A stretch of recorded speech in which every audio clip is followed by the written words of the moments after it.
कश्मीर की 4 राज्यसभा सीटों की वोटिंग का काउंटडाउन भी अब शुरू हो चुका है। 4 सीटों के लिए कल ही मतदान होना है, लेकिन उसके पहले कांग्रेस के रुख से सवाल ये उठ रहे हैं कि आखिर कांग्रेस के विधायक क्या करेंगे।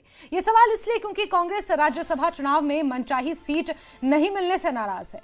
कल फारूक अब्दुल्ला ने कांग्रेस विधायकों को एनसी विधायक दल की बैठक में बुलाया था, लेकिन कांग्रेस के विधायक एनसी की बैठक में नहीं पहुंचे। कांग्रेस विधायकों की अलग से बैठक हुई, जिसमें विधायकों ने आलाकमान के नाम पार्टी के यूटी अध्यक्ष को लिखित स्टेटमेंट दिया, जिसमें विधायकों ने राज्यसभा चुनाव, 2 सीटों पर उपचुनाव और मौजूदा राजनीतिक हालात को लेकर अपनी अपनी बात लिखी है। एनसी के साथ गठबंधन के सवाल पर पार्टी के यूटी अध्यक्ष तारिक हामिद कर्रा ने कहा कि हाल फिलहाल जो कुछ हुआ है उससे कांग्रेस नेताओं का आत्मविश्वास हिल गया है, जिस पर विधायकों की राय जानने के बाद आलाकमान को फैसला लेना है। आज शाम कांग्रेस के विधायक फिर से बैठक होगी और जिसमें आगे की रणनीति तय की जाएगी, जिस पर उमर अब्दुल्ला ने कहा कि कांग्रेस को अपने फैसले लेने का हक है, लेकिन उन्हें भरोसा है कि वो राज्यसभा चुनाव में बीजेपी की मदद नहीं होने देगी।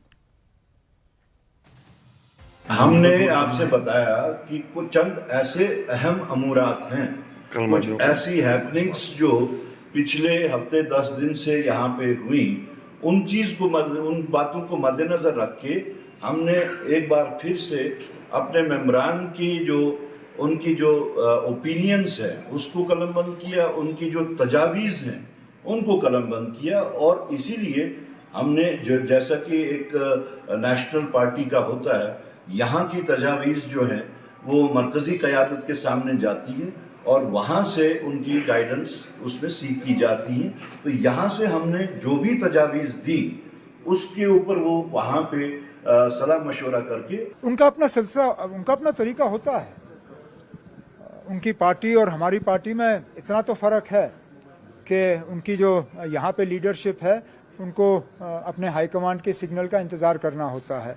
हम अपने फैसले यहीं करते हैं, लेकिन ये कोई नई बात नहीं है, ना इससे किसी को कोई परेशानी होनी चाहिए। उनका हाईकमांड का भी सिग्नल तो ऐसा नहीं होगा जिससे कि बीजेपी को फ़ायदा हो। लेकिन जिस तरह नगरोटा की सीट के लिए भी, हालांकि वो लड़ने के लिए तैयार थे लोकल लेवल पे, लेकिन हाईकमांड के सिग्नल का इंतज़ार कर रहे थे। हाईकमांड ने वो सीट नेशनल कॉन्फ्रेंस के लिए छोड़ी और हमने अपना उम्मीदवार जो है मैदान में उतार दिया।